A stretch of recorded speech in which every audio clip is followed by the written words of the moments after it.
vibrando e pronto para voltar ao combate, ao bom combate, assim ele me disse hoje.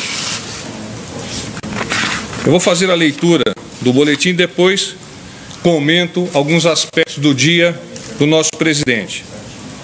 Excelentíssimo presidente da República, Jair Bolsonaro, internado no hospital israelita Albert Einstein desde 27 de janeiro, mantém boa evolução clínica, sem febre ou outros sinais de infecção. Não há disfunções orgânicas e os exames laboratoriais estão estáveis. Continua em jejum oral, recebendo os nutrientes por via endovenosa. Estão sendo mantidas as medidas de prevenção de trombose venosa e realizados exercícios respiratórios de fortalecimento muscular e um período de caminhada fora do quarto. Por ordem médica, o paciente segue com visitas restritas. Assinam o boletim os doutores Antônio Luiz Macedo, cirurgião, Dr. Leandro Echenique, clínico e cardiologista, e o Dr. Miguel Sendoroglu, diretor superintendente do Hospital Israelita Albert Einstein. Hoje pela manhã, nosso presidente, na caminhada, nos surpreendeu mais uma vez pela sua disposição, pela sua fortaleza física e emocional. E após utilizar-se daquele equipamento no início da caminhada, retornou ao quarto sem o equipamento. Então abandonou o equipamento e já andou naturalmente em direção ao quarto para posteriormente sentar-se e iniciar o seu dia de despachos e de conversa com a família e com seus assessores. Então, de fato, eu repito, é um homem muito forte, fisicamente e emocionalmente. Então, muito em breve, estará retornando às atividades diárias, como eu disse já em outros momentos, para dar continuidade e dirigir o nosso país rumo a um futuro brilhante, que todos nós desejamos como cidadãos brasileiros. Foram publicados alguns decretos no Diário Oficial da União, extra, desta quarta, dia 30, ontem, né? Que trataram da estrutura regimental do Ministério da Economia, estrutura da Casa Civil, da Secretaria-Geral e da Secretaria de Governo, estrutura da Controladoria Geral da União e estruturação da Vice-Presidência. Esses documentos foram assinados hoje em presença do Dr. Jorge, da Subsecretaria de Assuntos Jurídicos da Casa Civil. Então, o Dr. Jorge veio de Brasília e fez um despacho pessoal com o nosso presidente. Este despacho, a fotografia, será disponibilizada para vocês imediatamente após o fim deste briefing. Vamos tratar um pouquinho mais a miúde dessas reestruturações.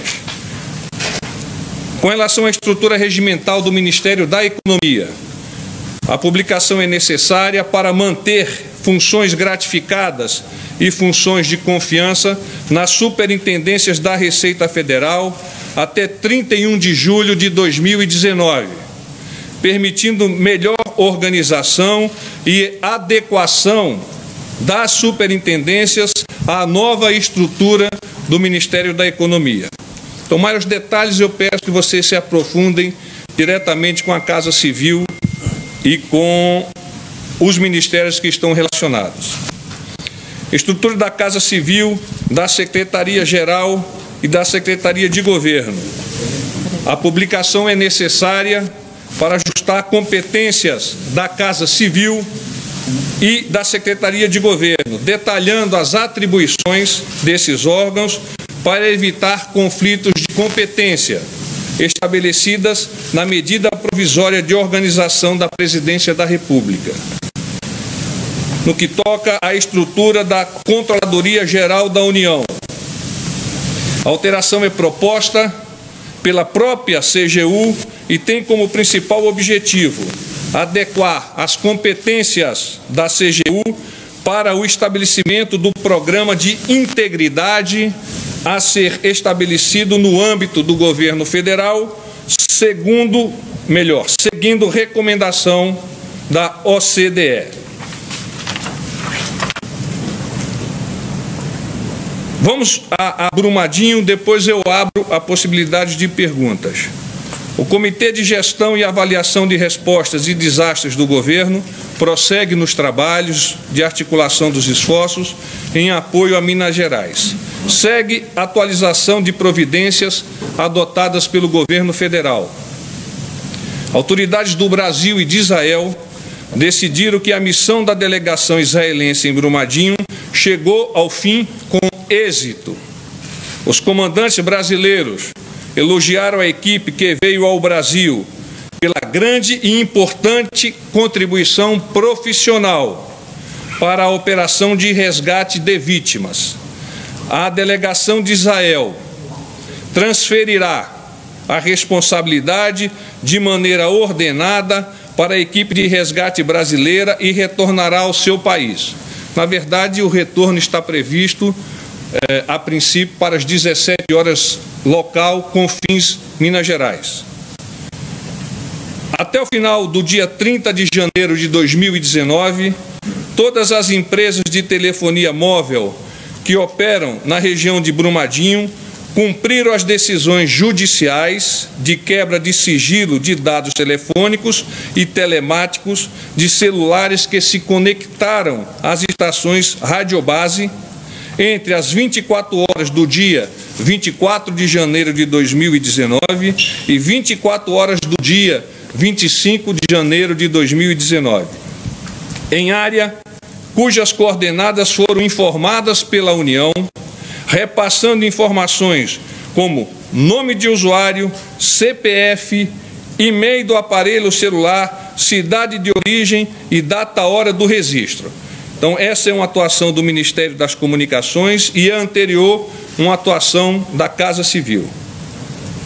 O monitoramento indica que a pluma de sedimentos do rompimento da barragem do Córrego do Feijão chegou a São José da Varginha, que fica a 98 quilômetros de distância de Brumadinho, no dia 30 de janeiro, entre 11 e 12 horas. Então, é uma ação do Ministério das Minas e Energias e da CPRM. No que toca a mensagem ao Congresso Nacional, que será lida no próximo dia 7, o nosso presidente já gostaria de iluminar algumas das suas percepções lá inseridas.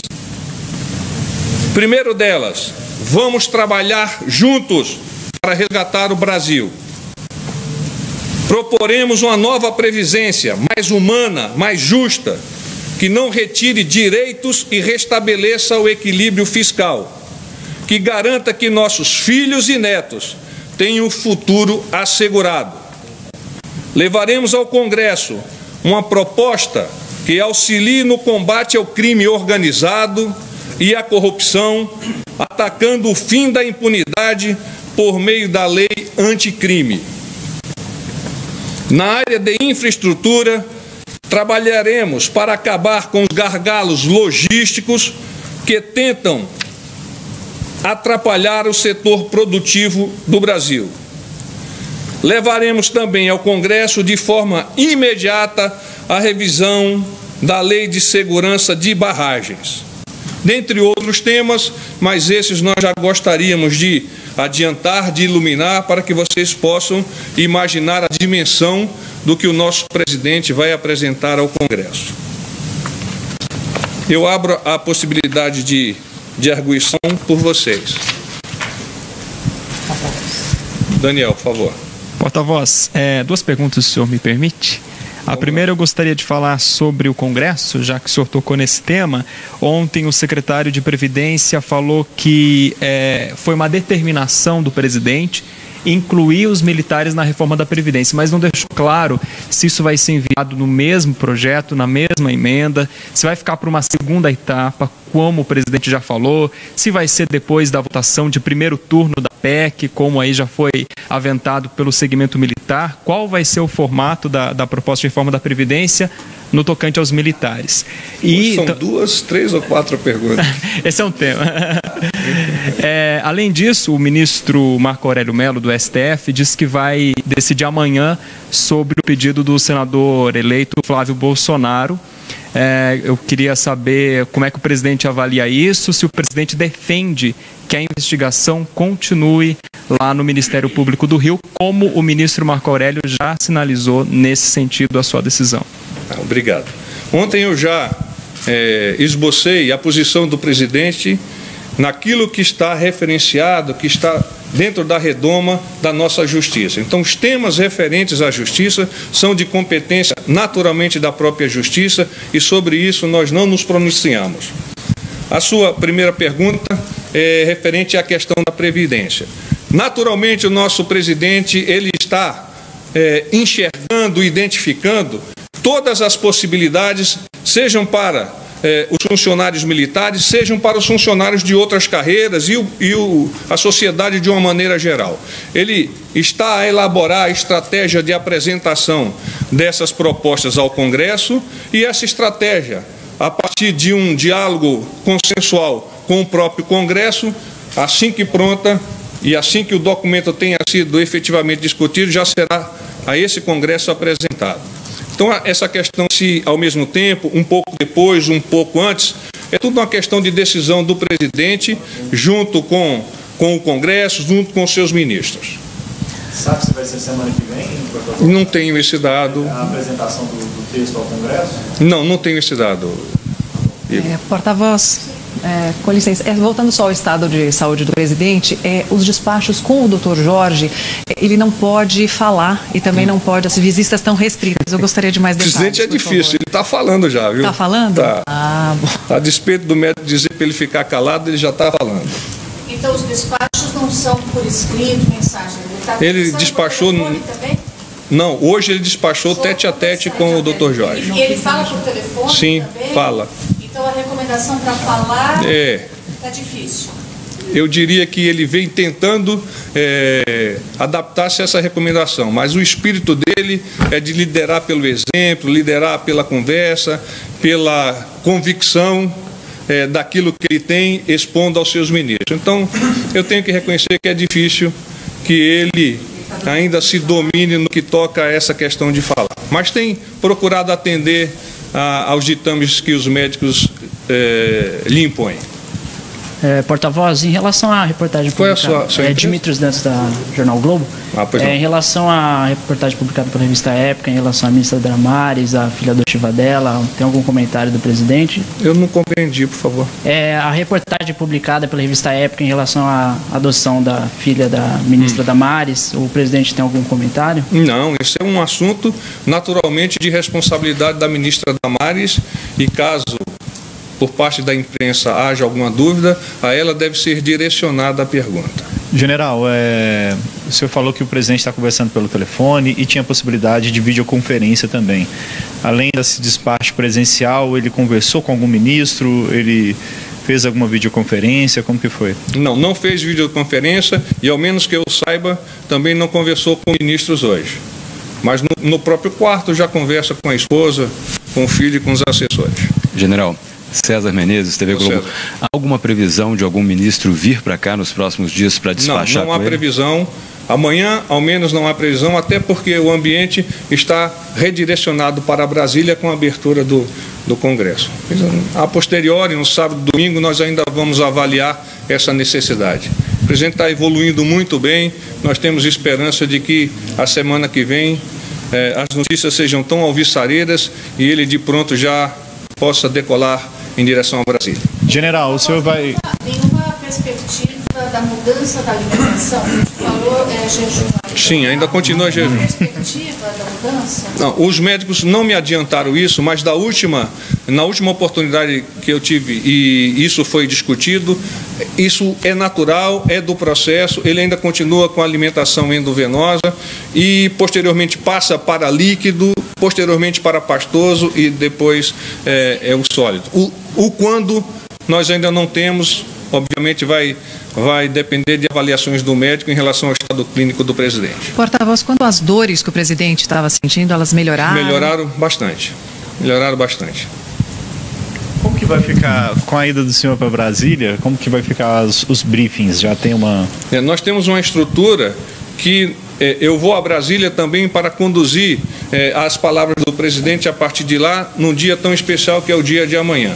Mas nós mantivemos aqui uma estrutura semelhante, vamos dizer assim, um avatar do porta-voz, que eu posso já apresentar, que é o Coronel Peregrino,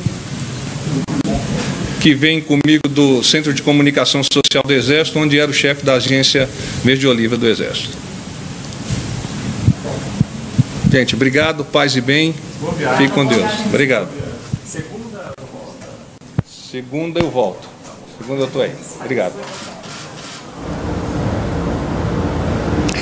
Nós acompanhamos ao vivo, direto de São Paulo, a entrevista do porta-voz da Presidência da República, General Otávio